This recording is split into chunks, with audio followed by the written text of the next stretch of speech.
dans un moment pour fleurir ensemble. Un podcast à saveur intime et estivale.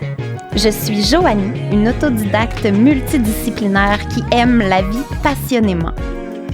Mon intention ici est de m'ouvrir à toi en toute vulnérabilité afin de te laisser me découvrir et par le fait même te découvrir toujours plus.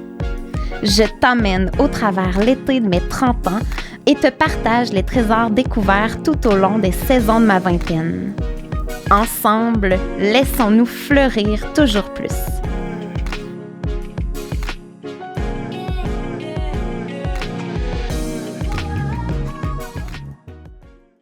Tout premier épisode de podcast à vie.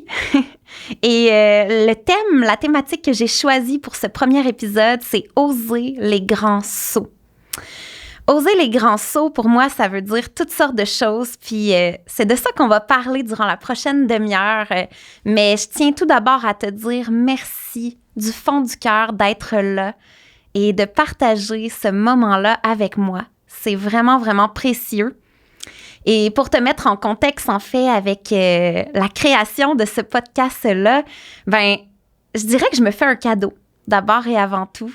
Je me fais un cadeau pour mes 30 ans de me lancer ce défi personnel-là. C'est mon premier podcast.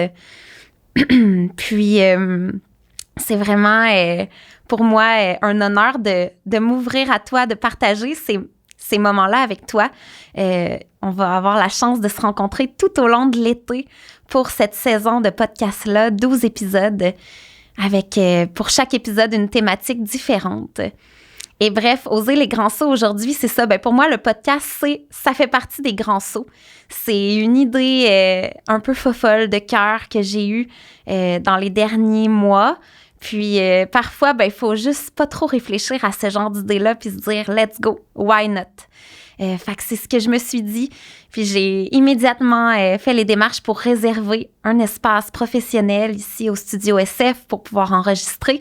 Et je me suis mis dans la création de mes épisodes. Puis ça a vraiment été un grand bonheur de repenser à ces 10 années-là de ma vingtaine qui s'achèvent et repenser à tous mes grands moments forts, mes grands apprentissages, et ce que moi, j'ai finalement le plus retenu et avec quoi j'arrive dans cette nouvelle étape-là qui est la trentaine.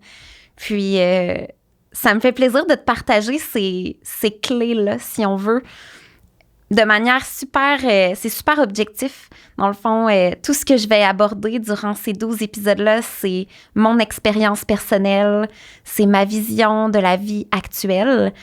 Je t'invite vraiment à prendre tout ce qui va résonner dans ton cœur, puis à garder seulement ce qui est bon pour toi, pour en créer finalement ta propre vérité aussi. Ici, moi, je te partage la mienne en toute humilité parce que notre vérité, elle évolue en même temps que qui on est. Alors, me voilà à faire le saut pour ce podcast. Puis, c'est vraiment pas la première fois que je fais ce genre de saut-là. En fait, moi, je suis entrepreneur depuis le début de ma vingtaine, c'est-à-dire presque toute ma carrière, mais depuis mes 21 ans, j'ai ouvert ma première entreprise. Ça, c'est vraiment un grand saut. Ouvrir une entreprise et plonger dans un projet de carrière qui nous tient à cœur. Est-ce que je te raconte déjà ça? Je pense que oui. Je vais commencer par le début. C'est ça, à 21 ans, moi, je caressais depuis longtemps. Mon rêve d'adolescente, si on veut, c'était d'ouvrir une école de danse, d'être propriétaire de mon propre studio. J'étais dans le milieu de la danse, puis je m'imaginais vraiment pouvoir créer un lieu magique où les gens se sentiraient bien d'évoluer dans cette belle passion-là. Et là, je parlais de ça avec ma mère, qui est très près de moi, qui est aussi une femme très passionnée, une femme très audacieuse, qui fait des grands sauts dans la vie, qui plonge et qui suit son cœur. Fait qu'on parlait de ça ensemble, puis en fait, on n'en a pas parlé très longtemps qu'on s'est dit « Hey, on l'essaye-tu? » On l'essaye-tu? Fait que là, on s'est mis Ça, c'est une belle étape quand on a une idée, un projet qui nous vient dans le cœur. Ben, c'est de tout écrire, hein, faire le fameux brainstorm. On s'est mis à tout écrire et on en a écrit des choses. On a fait une énorme liste de tout ce qu'on voulait créer avec ce studio-là. Thérèse, elle, était dans le domaine du yoga et de l'entraînement, moi dans le domaine de la danse. Donc, on s'est dit, hey, on va tout jumeler ça ensemble, faire un studio multidisciplinaire, puis pouvoir offrir des cours autant aux parents qu'aux enfants, avoir même des classes pour personnes à besoins particuliers, des programmes de parrainage. On se voyait même ouvrir un bistrot santé. Fait qu'on a vraiment... on s'est permis de rêver grand. Puis là, on est allé rencontrer, je vais toujours me rappeler de ce moment-là, un ami à nous, qui est encore un ami aujourd'hui, qui est dans le milieu des affaires depuis longtemps. Un homme plutôt rationnel, tu sais, un bon homme d'affaires. Puis, c'était drôle. On s'est assis avec lui au restaurant, puis on lui a partagé notre idée. En prenant notre liste quasiment, quasiment la caricature de dérouler la liste jusqu'au sol. Nous, on est vraiment deux femmes très artistiques et... en tout cas, on est vraiment, ouais. Fait qu'on s'est mis à dérouler la liste puis à lui dire tout qu'est-ce qu'on voulait créer avec notre studio. Il nous a écoutés quasiment la mâchoire ouverte. Puis à la fin, il a dit... Et les filles, là, va falloir que quand on part une entreprise, tu sais, faut ramener ça en maximum 3 grands points pour vraiment pas trop s'éparpiller puis être plus focus. Fait qu'il nous a donné plein de bons conseils. On est reparti avec ça dans notre petite poche arrière puis on s'est rassis, mais finalement, je t'avoue qu'on n'a pas juste focusé sur 3 idées. On a quand même eu une vision de grandeur et... on était alors en 2013. Moi, j'avais 20 ans. Tu sais. Je commençais tout juste ma vie d'adulte. Je travaillais dans un service de garde avec les enfants. En fait, même, je pense à 20 ans, j'étais préposée avec des enfants à besoins particuliers dans une école. Puis j'étais aussi barista dans un café. Thérèse travaillait dans un gym comme directrice. Et bref, durant tout cet hiver-là, on est allé de l'avant. On n'avait toutes les deux aucune expérience en entrepreneuriat, en affaires. On n'avait pas non plus beaucoup d'argent, ni une ni l'autre. Fait qu'on est allé passer devant des comités. On a demandé des prêts à Femmes et Sœurs, SADC. On a obtenu nos prêts. On a décidé de faire bâtir un local de 3080 pieds carrés, si je me souviens bien, avec 3 salles, une salle de yoga chaud, 2 salles pour les cours en groupe, dont des cours de danse, des cours qui allaient être donnés aux adultes.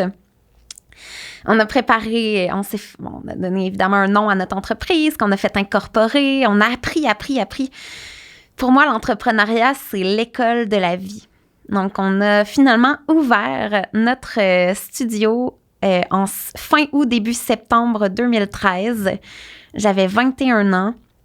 On avait rassemblé autour de notre idée, autour de nous, une équipe de professeurs pour enseigner également au studio. Et quelle école de la vie! Quasiment à chaque jour de cette belle entreprise-là, on apprenait énormément. J'ai été propriétaire avec Thérèse du studio à Victoriaville durant 6 ans. Donc, de 21 à 27 ans. Puis, finalement, on a réalisé beaucoup de nos idées de départ. Comme je le disais, les 3 salles. On a parti un programme de parrainage pour aider des familles à plus faible revenu à suivre les cours. On a créé 2 groupes d'élèves à besoins particuliers. On s'est affilié, en fait, pour ce projet-là avec une fondation. On a créé des spectacles de grande envergure au début, dans des salles plus petites, évidemment. Puis, au fil des sessions, au fil des années, on a grandi jusqu'à être dans notre grande salle de spectacle à Victoriaville, devant 850 spectateurs. On a créé toutes sortes de choses, des projets pour ramasser des fonds, pour des causes qui nous tenaient à cœur. Bref, ça a été vraiment, vraiment hyper enrichissant au niveau humain.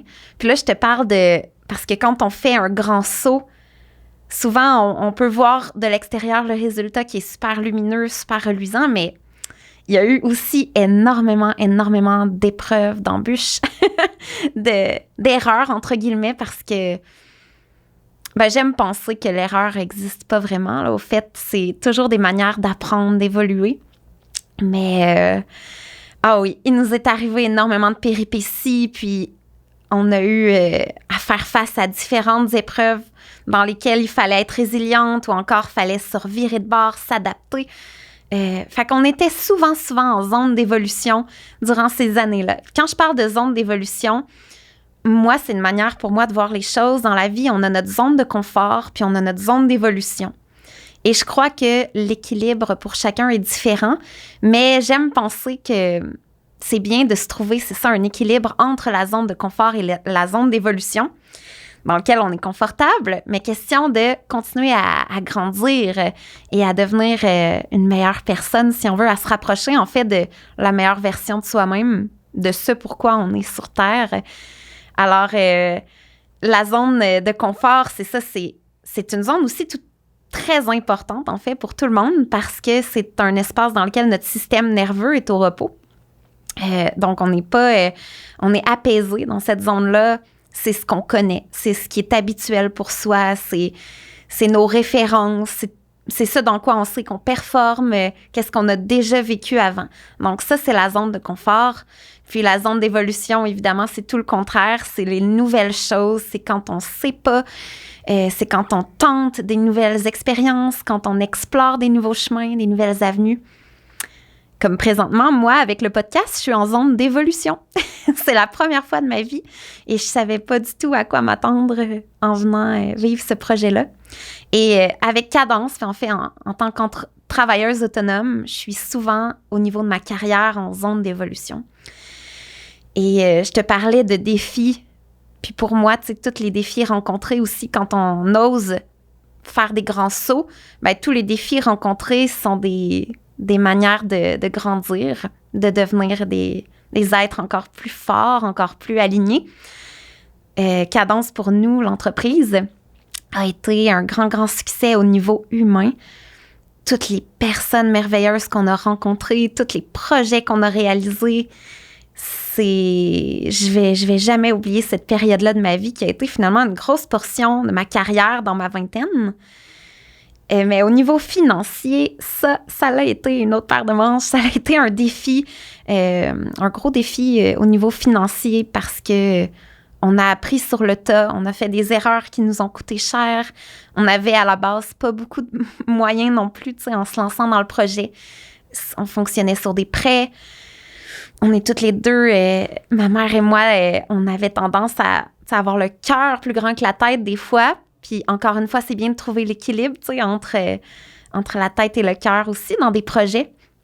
Fait que finalement, pour nous, en 2019, ça faisait quelques mois qu'on voyait les difficultés financières s'intensifier. Puis on sentait qu'il n'y aurait peut-être pas de marche, retour en arrière, tu sais, pour pouvoir arranger ça. Ça commençait aussi à être pesant, là. L'aspect financier, puis je pense que moi particulièrement, à ce moment-là, on recule dans le temps, j'ai 26 ans, puis j'ai soif de découvrir autre chose que ma ville natale, Victoriaville, j'ai soif de voyager, j'ai envie de partir avec mon pack-sac, vivre des expériences nouvelles, j'ai envie de liberté. Fait que on a pris la décision, Thérèse et moi, d'un commun accord de transmettre, en fait, de vendre, si on veut, le nom de l'entreprise à quelqu'un qui était dans notre équipe déjà, en qui on avait confiance, pour que la mission de l'entreprise puisse se poursuivre. Et nous, on se sentait bien aussi de garder la portion financière, finalement, puis honorer cette partie-là qui faisait partie de notre apprentissage à nous.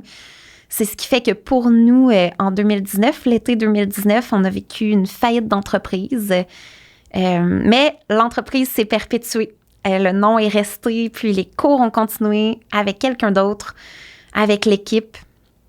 Donc, quand même, on était vraiment contente de ça. Puis, je pense que c'est encore un peu tabou. Le terme faillite, c'est encore aussi un peu tabou, tu sais, les épreuves, les difficultés qu'on peut traverser en tant que travailleur autonome, en tant que propriétaire d'entreprise, mais il faut en parler parce que ça fait tellement partie de l'aventure, pas nécessairement la faillite, mais de faire face à des défis, ça fait partie de l'aventure. Puis, j'aime penser que c'est pas nécessairement le côté mauvais non plus de l'aventure. En fait, pour moi, tu sais, il n'y a rien de tout blanc ou de tout noir. Je pense que c'est des aspects qui sont évidemment plus difficiles à vivre sur le moment. Je peux pas... Je vous mentirais si je disais que je me sentais très bien à cette période-là de ma vie, mais n'empêche qu'avec du recul, ce dont je suis certaine, c'est que cette faillite-là était un grand, grand enseignant pour moi, pour Thérèse aussi, puis ça nous a énormément appris et ça l'a forgé finalement la femme que je suis présentement. Et donc, je regrette absolument rien. Là, si tout était à refaire, je referais exactement la même manière. Puis, je suis contente qu'on puisse en parler de plus en plus, tu sais, maintenant, à vive voix. Peut-être que, justement, pour certains, certaines, on va se sentir concerné par ça. Puis, en tout cas, pour moi, les défis qu'on peut faire face quand on est... En fait, peu importe les défis, c'est toujours des belles manières de grandir. Alors, ça a été un premier grand saut. Toute cette entreprise-là, cette aventure-là qui a duré 6 ans, être propriétaire d'un studio en personne, me lancer dans l'inconnu, travailleuse autonome, puis me lancer dans l'inconnu maintes et maintes fois au travers de cette aventure-là. Mais c'est un grand saut qui m'a énormément, énormément apporté. Et par la suite, j'ai décidé de rester travailleuse autonome. Là, on est en 2019. Je me suis planifiée, en fait, quelques mois avant, pendant le processus pour nous, de la fin de l'entreprise du studio. J'avais commencé à me créer un site Internet avec l'aide de mon frère. Donc, j'ai tout fait avec lui de A à Z. Puis, mon but, vous allez le savoir dans un prochain épisode de podcast, mais j'avais commencé, moi qui étais au début dans le milieu de la danse, j'avais plongé dans le milieu du yoga depuis quelques années, découvert cette discipline incroyable. Puis, bref, mon but était à ce moment-là de créer des expériences, des retraites de yoga, bien-être, un peu partout dans le monde. Et ma première était planifiée pour l'automne 2019 au Nicaragua. Donc ça a été un autre plongeon, un autre saut qui m'a demandé de l'audace parce que j'avais jamais amené un groupe créer une expérience complètement sur mesure à l'étranger. J'ai eu 16 participants, des humains absolument magiques. Puis on s'est retrouvés au Nicaragua durant l'automne 2019. Moi, j'y avais passé tout un mois et demi avant pour enseigner le yoga à l'auberge où avait lieu la retraite. Voyager aussi, me familiariser avec la culture, avec le pays. Puis on a vécu une semaine inoubliable au Nicaragua. Donc encore une fois, cette expérience-là est venue avec son lot de défis, mais ça a été magique. Ça a été magique, puis ça m'a donné évidemment des ailes en revenant. Je suis revenue au Québec en janvier 2020. Et là, tu t'imagines, j'avais le cœur plein de rêves, de retraite. Je me voyais déjà en organiser en Asie, dans l'Ouest canadien, ailleurs en Amérique centrale. Vraiment, j'avais cette vision-là. Je me suis mis à les créer, à les mettre sur mon site. Et là, très peu de temps est arrivé après, en fait, être revenu au Québec, est arrivée la pandémie. Et là, c'était donc plus trop possible d'organiser des retraites de yoga à l'étranger. Fait que comme bien d'autres personnes, il a fallu que je m'adapte, en fait, que je change mes plans. Puis à ce moment-là aussi, moi, j'ai vraiment, suite à la faillite de l'entreprise, je suis partie au Nicaragua, ce qui m'a pas coûté cher, la vie là-bas. Mais après ça, en revenant, là, j'étais pas sûre que je ferais pas faillite personnelle. Tu sais, une faillite d'entreprise, j'avais des créanciers. C'était quand même... c'était quand même une grosse épreuve financière à ce moment-là. Puis finalement, j'ai eu plein de cadeaux de la vie qui sont arrivés, là, un après l'autre, au début 2020, qui ont fait en sorte que j'ai pu prendre entente avec mes créanciers, trouver des solutions, réduire ma dette finalement, puis pouvoir consolider, trouver moyen d'honorer cet engagement-là. Mais quand même, j'étais assez précaire. Et là, arrive la pandémie, puis moi, à ce moment-là, je suis prof de yoga, puis je veux organiser des retraites. Fait qu'un autre saut que j'ai fait, je me suis quand même posé la question, est-ce que je reste travailleuse autonome? Est-ce que je continue d'avoir foi en mes projets, de créer des projets, justement, toujours différents, nouveaux, ou je m'en vais plus me trouver un travail plus rassurant, tu sais, comme salarié, avec un horaire, puis une assurance peut-être un peu plus grande, là, de recevoir un salaire puis de pouvoir honorer mes engagements. Cet été-là, l'été 2020, j'ai passé des entrevues. J'ai eu les jobs.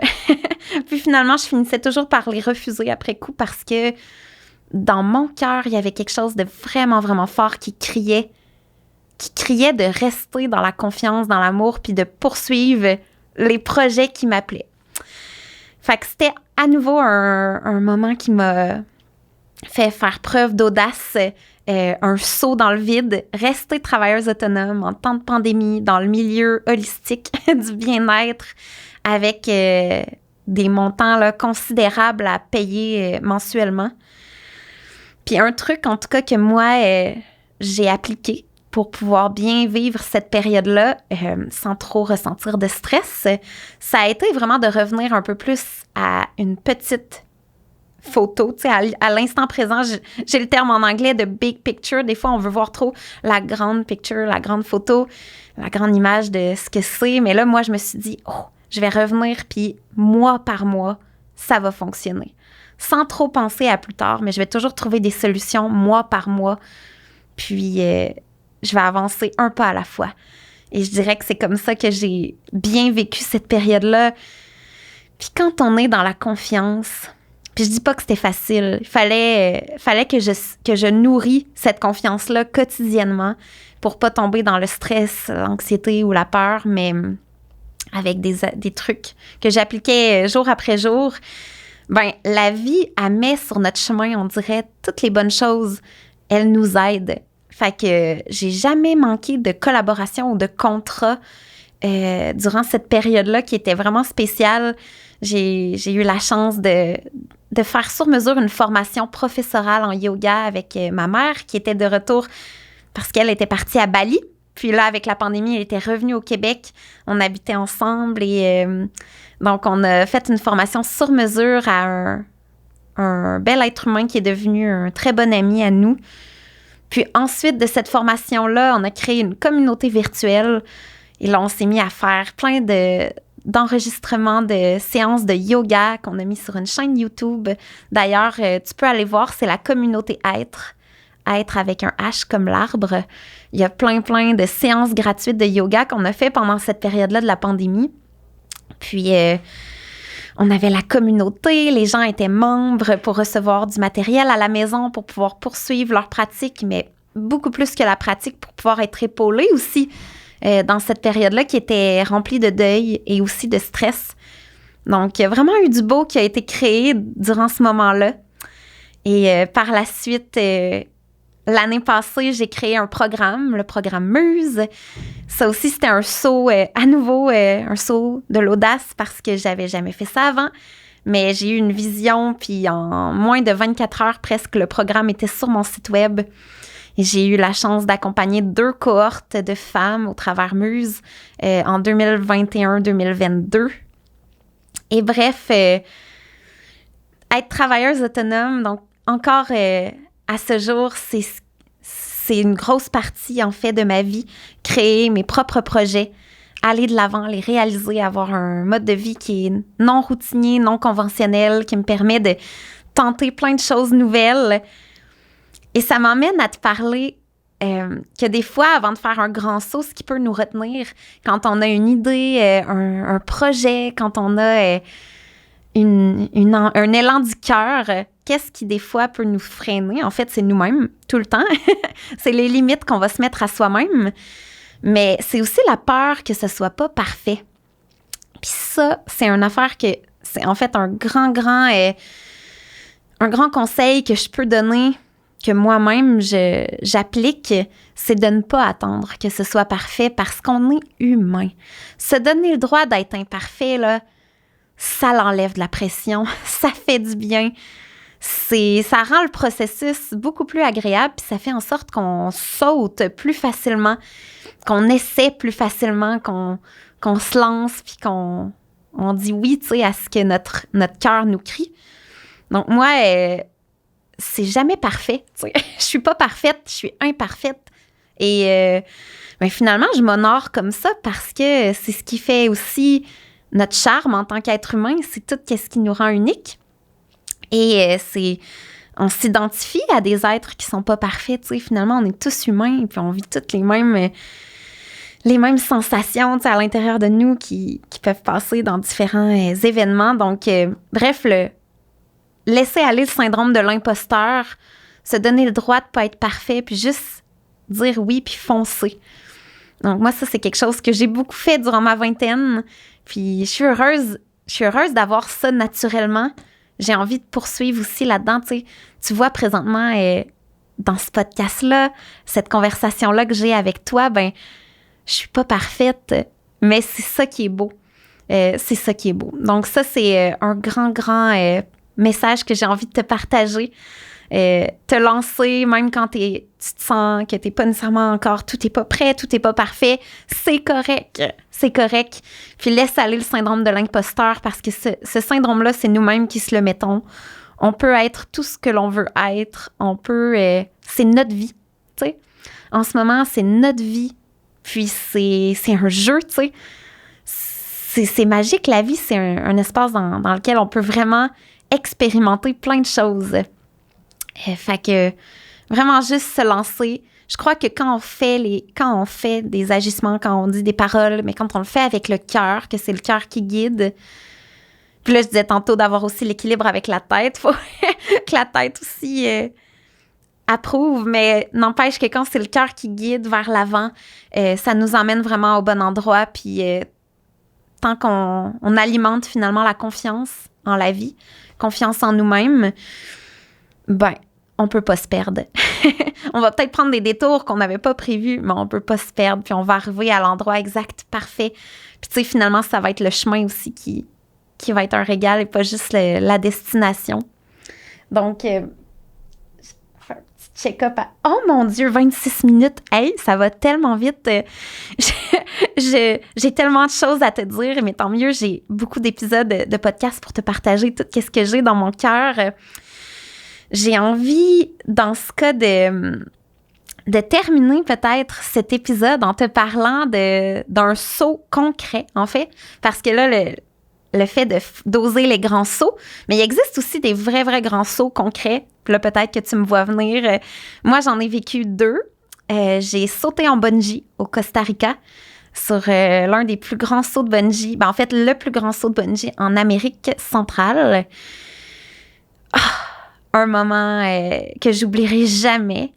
Il m'a fait sentir vivante d'une manière difficile à décrire. Mais le grand saut que j'ai le plus envie de te parler pour clore ce premier épisode, c'est mes expériences en parachutisme. J'ai eu la chance je me suis offert la chance de sauter à 3 reprises en parachute. J'ai principalement envie de te parler de mes 2 dernières expériences qui ont eu lieu chez Parachute Voltige, pas trop loin de Montréal, près de Joliette, qui est vraiment un centre absolument incroyable parce que c'est une communauté. Tous les gens qui travaillent là vivent dans une espèce de camping sur le site durant la saison de parachute, durant l'été, puis ils sont tous comme une grande famille. On le ressent immédiatement qu'on met les pieds sur le site. Cette vibe-là incroyable. C'est pour la plupart de grands voyageurs qui voyagent le reste de l'année puis qui viennent partager leur passion du parachutisme durant la saison estivale. Et j'ai eu la chance de sauter 2 fois avec eux et je vais ressauter cet été pour mes 30 ans. Et pour moi, sauter en parachute, justement, ça vient me permettre d'intégrer dans mon corps, tu sais, de la tête au corps, tout ce que je viens de te dire. Oser. faire des grands sauts dans la vie, faire confiance, s'abandonner, relâcher le contrôle aussi, accueillir, ouvrir notre cœur à la vie, se sentir intensément dans l'instant présent, respirer profondément, s'émerveiller. Sauter, c'est grandement spirituel pour moi, mais pour beaucoup d'autres personnes qui l'expérimentent. C'est souvent un moment où justement on va peut-être célébrer, souligner un passage important dans notre vie. Et moi, à chaque fois que j'ai sauté, et je vais le revivre cette année, j'ai toujours vécu quelque chose de vraiment unique et de propre à chaque expérience. Puis ça m'a énormément apporté. C'est comme si, quand je saute en parachute, je viens remplir mon réservoir d'audace. Je pourrais l'imaginer comme ça. Je viens comme faire le plein de cette capacité-là à vivre ma vie et à être dans mon cœur et à oser. Et c'est vraiment, vraiment des expériences transformatrices. Et je t'annonce que je vais pouvoir te partager plus de détails dans la description de cet épisode de podcast, mais le Centre Voltige a généreusement décidé de m'offrir un saut en tandem à faire tirer à la fin de l'été auprès de tous mes auditeurs du podcast Fleurir ensemble. Donc, je suis vraiment, vraiment heureuse que ça puisse être, si on veut, la grande thématique de notre été, oser faire le grand saut. Et je vais te donner tous les détails là, dans la description de cet épisode pour que tu puisses aller t'inscrire au concours et courir la chance là, de gagner ce saut-là en tandem chez Parachute Voltige. Et je te le dis, si jamais t'as peur, si jamais tu sais, t'es ça vient te chercher, t'as chaud juste à y penser, je t'encourage à y aller, à foncer, à t'inscrire et peut-être te faire offrir cet immense cadeau-là. Moi, je risque même aussi d'aller t'encourager durant ton saut. La personne qui va gagner, là, ça va vraiment me toucher. Et le saut sera valide là, pour tout le mois de septembre 2022 avec les belles couleurs de l'automne chez Voltige, une gang en or. Alors, c'est ainsi, sur cette bonne nouvelle, que se termine ce premier épisode. J'espère que ça t'a parlé. N'hésite pas à m'écrire sur mes réseaux sociaux, tes commentaires, si tu as envie de me faire des partages, des grands sauts que toi-même tu as fait dans la vie, qui t'ont vraiment apporté beaucoup d'apprentissage, qui t'ont apporté beaucoup de joie ou encore d'autres genres d'émotions. C'est correct aussi. Sache que mon cœur t'est grand ouvert et je te souhaite une très belle fin de journée où que tu sois, peu importe le moment où tu te trouves. Je t'envoie plein d'amour et on se dit à la semaine prochaine!